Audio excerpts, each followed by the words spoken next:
psicólogo, ele não pode fazer isso. Por questão de ética, ele não pode impor. Ele não pode dizer, você tem que ser desta maneira. Não. Ele tem que te sinalizar, que te mostrar, mostrar as consequências, mostrar os efeitos, mostrar as causas, mostrar o que te faz bem, mostrar o que está te fazendo mal, mas para você chegar a uma decisão própria. Por exemplo, eu atendi uma criança de 12 anos, uma menina. A mãe da menina me procurou, mas a avó, a mãe dessa criança, e o problema, a queixa era que a menina estava gostando de uma outra menina na escola, uma colega. A menina gostando de uma menina do mesmo sexo. Então a avó me procurou pedindo ajuda. A avó era de uma religião rígida, né? Também. E queria que eu ajudasse essa criança. Bom, na primeira consulta com essa criança, eu quis primeiramente ouvir a criança, entender a criança, saber o porquê, o que conduziu ela a ter esses desejos, para depois, numa segunda sessão, ir desenvolvendo um trabalho com a criança. Essa criança não retornou, ela só fez uma sessão, uma entrevista. Não sei se é porque o pai e a mãe não quis mais trazer, talvez porque a mãe investigou como foi a minha conversa com a criança. Não sei se a mãe queria que eu impusesse à criança. Não, você não pode gostar de uma menina, por exemplo. Não, o psicólogo não age assim. O psicólogo, ele mostra, ele esclarece, ele não impõe. O psicólogo, ele pode até, como eu falei com a criança, né, que segundo a palavra de Deus, Deus deixou o homem e a mulher. Então, a criança não retornou e a mãe não me procurou mais. Eu estou citando esse exemplo só para vocês entenderem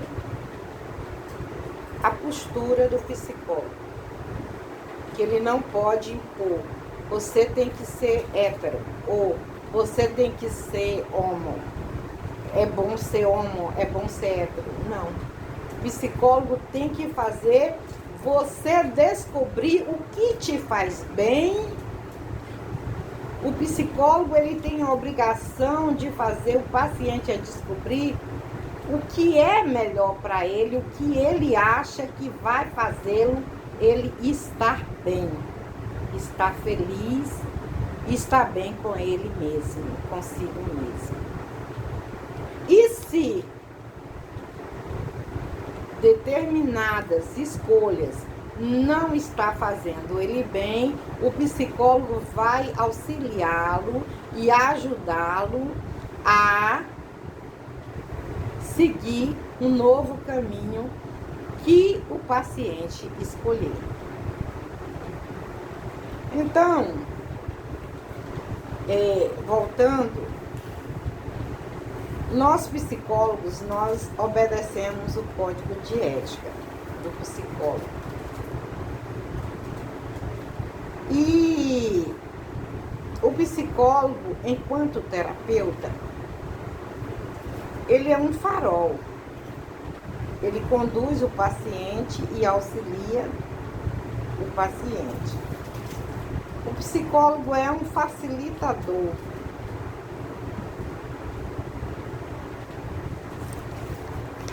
para mostrar ao sujeito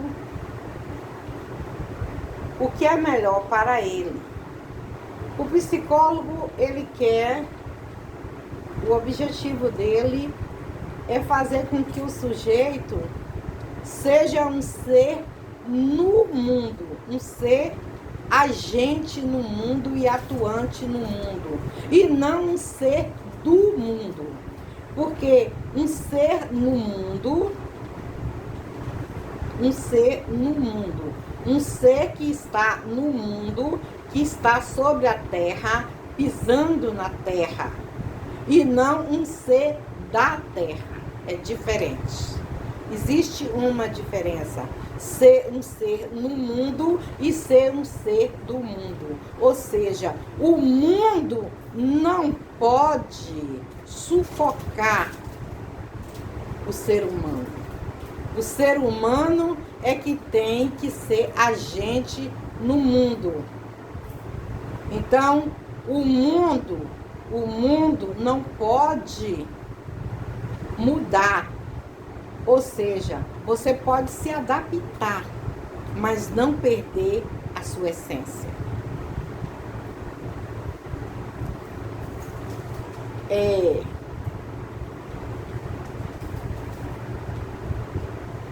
Desde que eu me formei em psicologia, eu aprendi a lidar com aquelas pessoas que me buscam por desejarem ajuda, são receptivas, por saberem que eu sou psicóloga, porque geralmente essas pessoas, elas acham que o psicólogo tem um suposto saber. Eu digo entre aspas, suposto saber, porque eles acham que o psicólogo tem um conhecimento sobre o comportamento humano. E existe aquelas pessoas que rejeitam o psicólogo, né?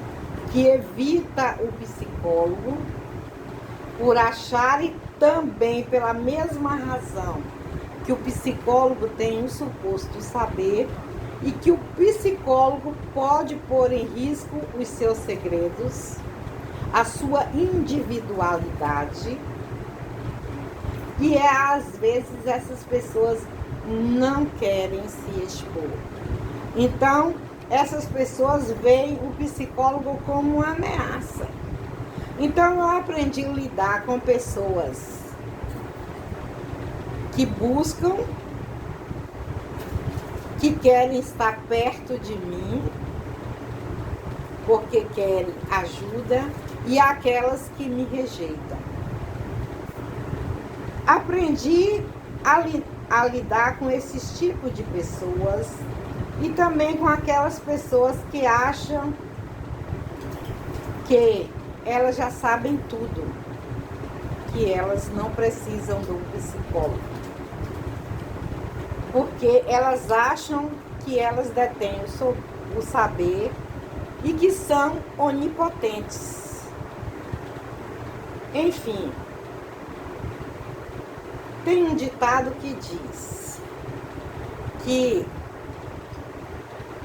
de psicólogo, médico e louco, todo mundo tem um pouco. Então, todo mundo quer ser um pouco psicólogo. Ah, porque eu tirei a psicologia de fulano. Eu fiz a psicologia de fulano. Porque é assim, eu acho. É tanto achismo. Então, é tanta gente querendo ser um pouco psicólogo. É tanta gente querendo ser um pouco médico. Ah, não, a pessoa sentiu a dor aqui. Não. É gases. Não, é isso, é aquilo. Então, todo mundo tira uma de médico. Ou então, tem aquele que diz assim, é tal remédio que fulano tem que tomar. Então, é tanta gente que medica, que quer ser médico, que tira uma de médico.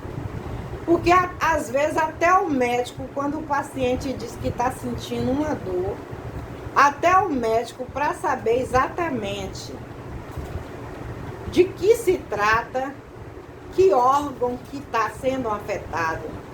Às vezes até o próprio médico ele precisa fazer um exame clínico para ter essa resposta.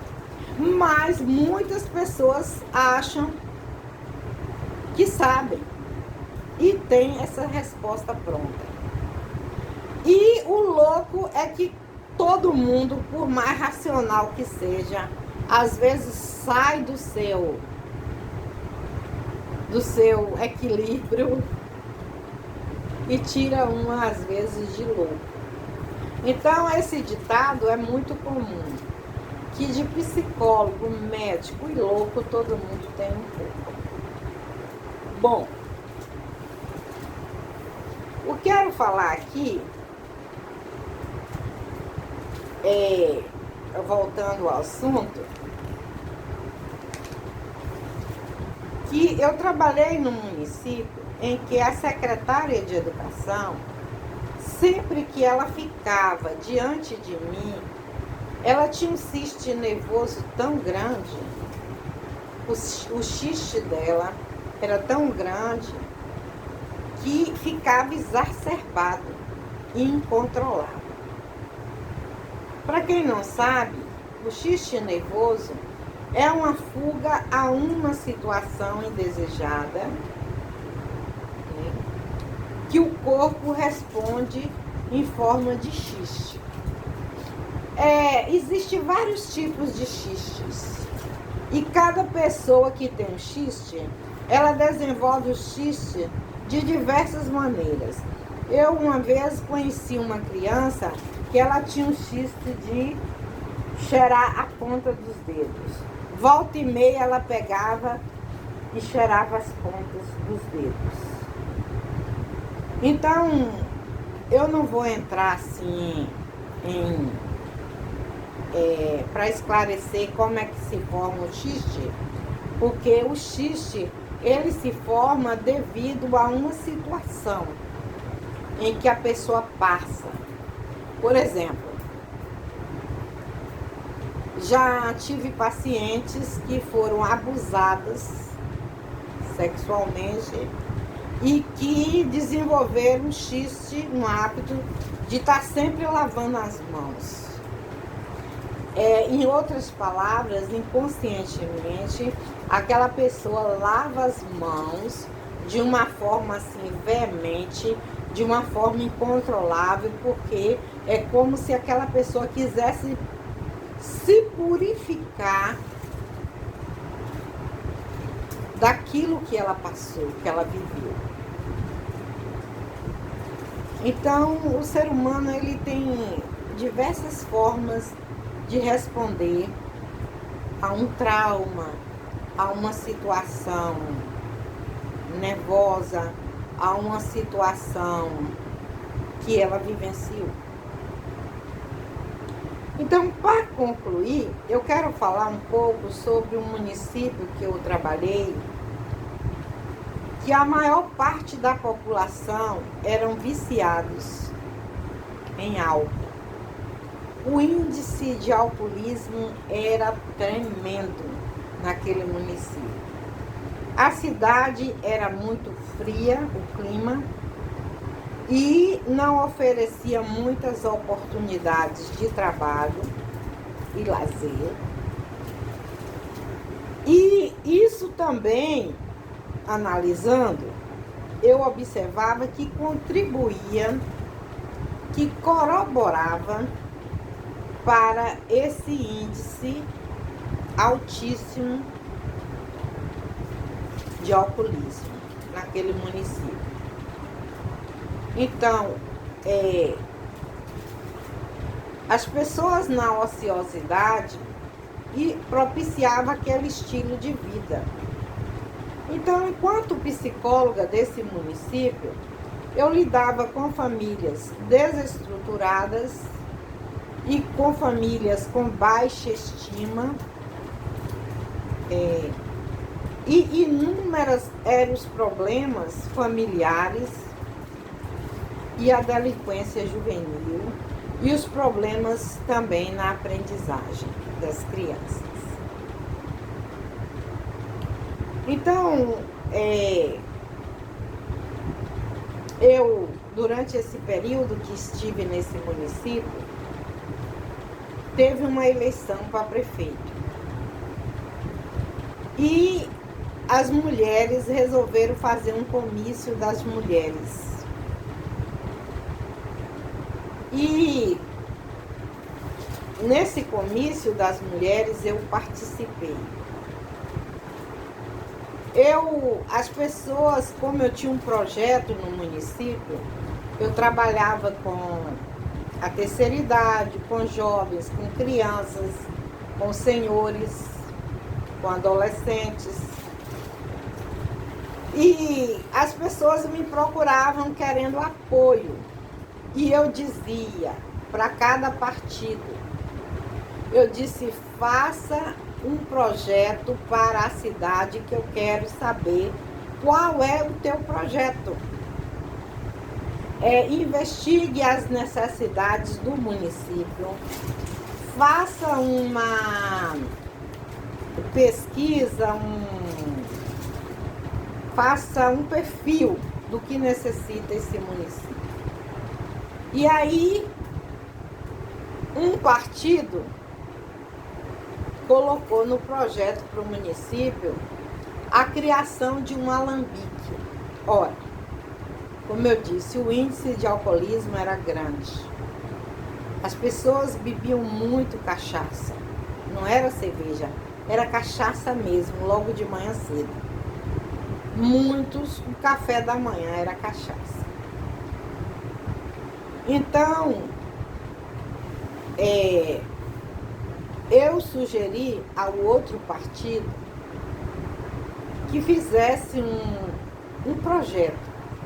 E quando eu subi no palanque, eu subi com um projeto na mão. Aí todas as mulheres falaram.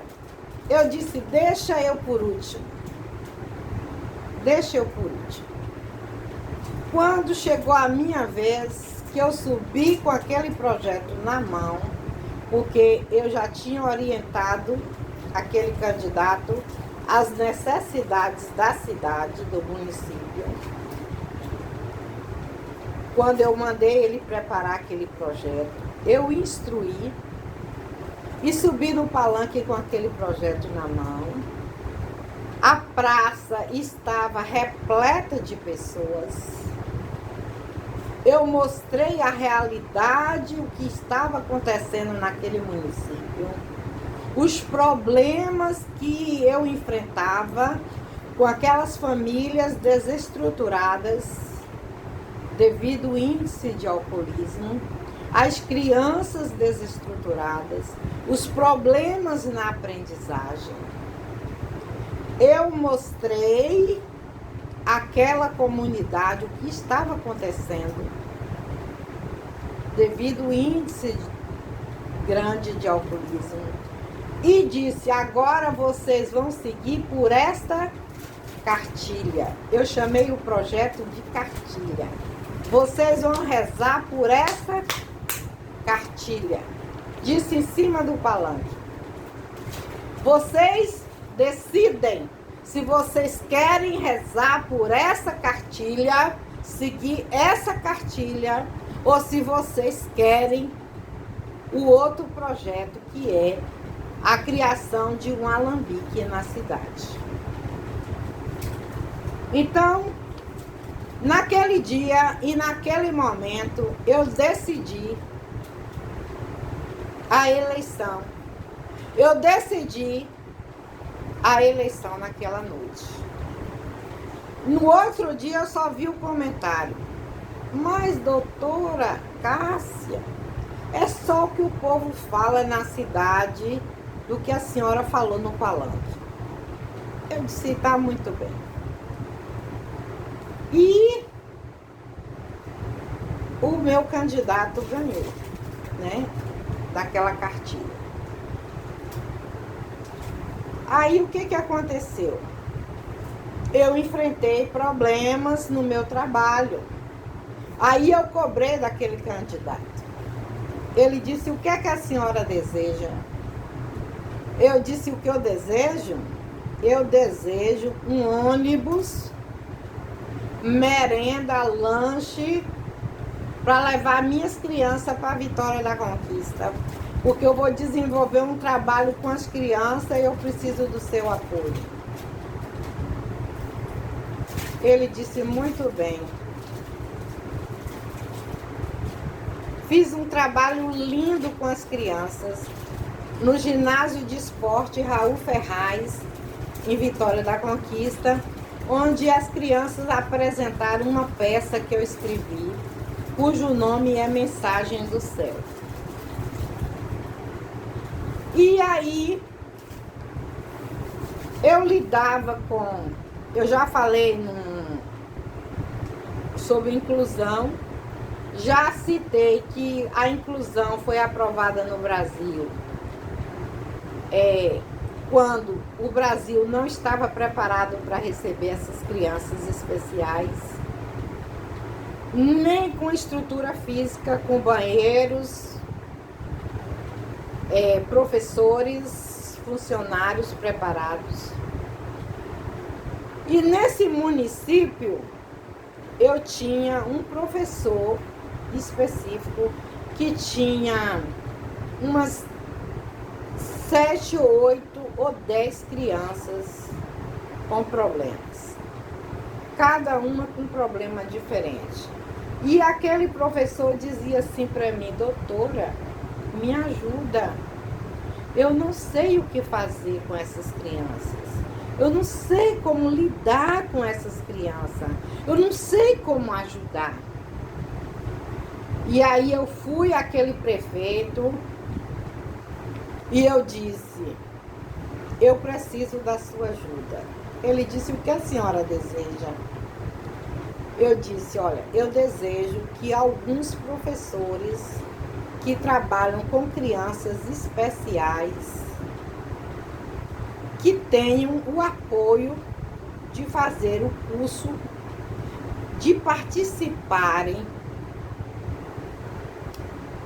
de um congresso na APAE para aprender a lidar um pouco com essas crianças especiais. E ele me atendeu. Foi assim que eu consegui ajudar alguns professores que não sabia o que fazer com aquelas crianças e não tinha preparação, experiência nenhuma. É como eu disse numa outra fala, em uma outra palestra que eu fiz, a inclusão começou no Brasil, na escola pública, quando a escola não estava preparada para receber. Então, as coisas no Brasil aconteceram na educação de forma muito aleatória, sem preparação. A coisa foi assim acontecendo. E isso gerou muitos problemas. Então, eu vou terminar, não vou ser tão longa.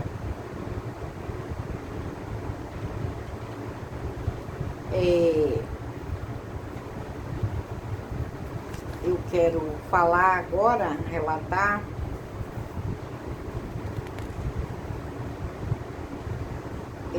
algumas coisas assim, eu pincelei, que eu achei interessante. Eu vou concluir minha fala. E para concluir, eu quero citar apenas uma experiência que eu tive na cidade de Porto Velho, em Rondônia.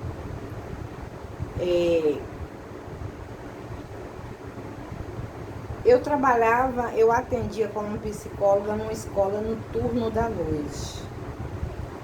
E como psicóloga escolar, eu tinha que verificar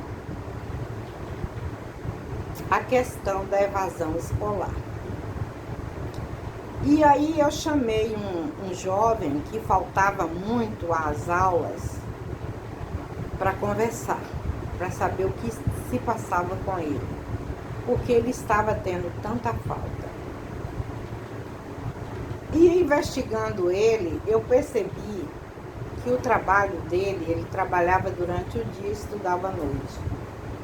Eu percebi que ele tinha tempo para chegar em casa, tomar um banho, jantar e ir para a escola. Ele tinha esse tempo, através da investigação que eu fiz. Então eu queria saber por que ele estava faltando tantas aulas, o que estava acontecendo com ele. Ele me respondeu: eu catando gasiterita, eu ganho num dia ou dois mais do que um professor ganha num mês inteiro. Aí ele disse: para que eu estudar? Para que estudar se eu estou ganhando bem catando gasiterita? Olha, gasiterita é um minério muito comum na região de Porto Velho. E eu disse a ele assim: olha bem, essa mina pode secar. A mina pode secar um dia. O minério pode acabar. Agora, o conhecimento que tu adquires na escola, isso não vai se esgotar nunca. Não vai secar nunca. Tu vais carregar pro resto da tua vida. Aí eu disse a ele: pensa no que eu tô te dizendo, reflita. Reflita bastante o que eu estou te dizendo. E depois eu quero saber que conclusão tu chegaste.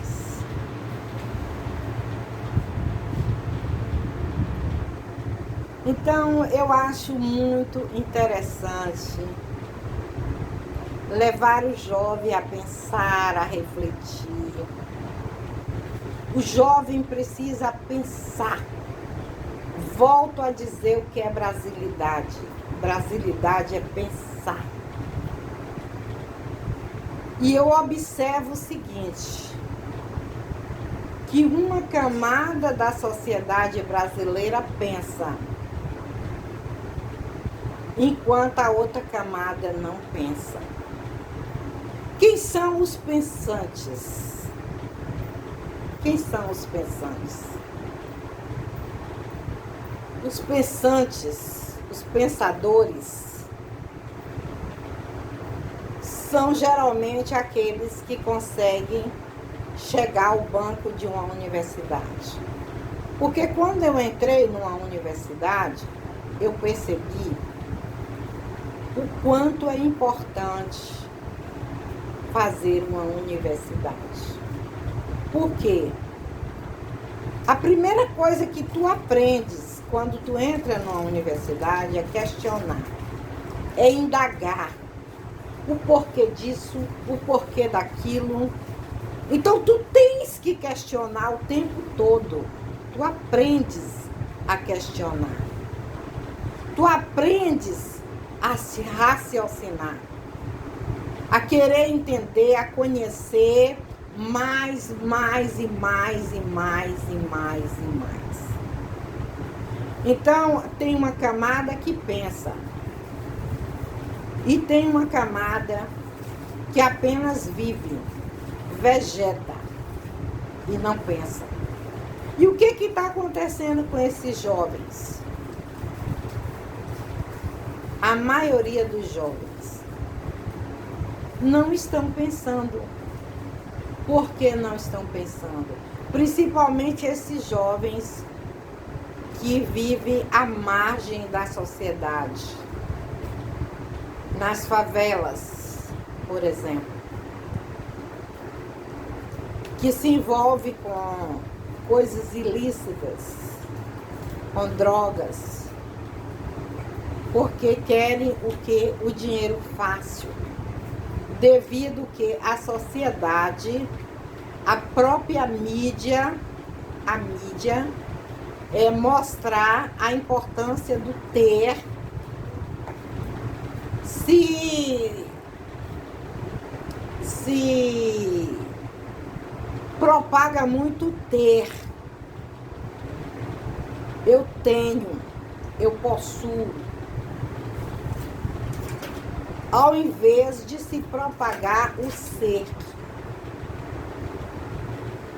Então, muitos jovens pensam ilusoriamente que para ser tem que ter. E na verdade não é assim. Não é assim. Para você ser, não precisa você ter. Porque se você é, você acaba tendo também. Eu agradeço a oportunidade, a atenção de vocês. E eu espero ter ajudado em algumas reflexões. Hoje é 3 de janeiro de 2001. Estou no Rio de Janeiro fazendo essa live. Agradeço a atenção e muito obrigada.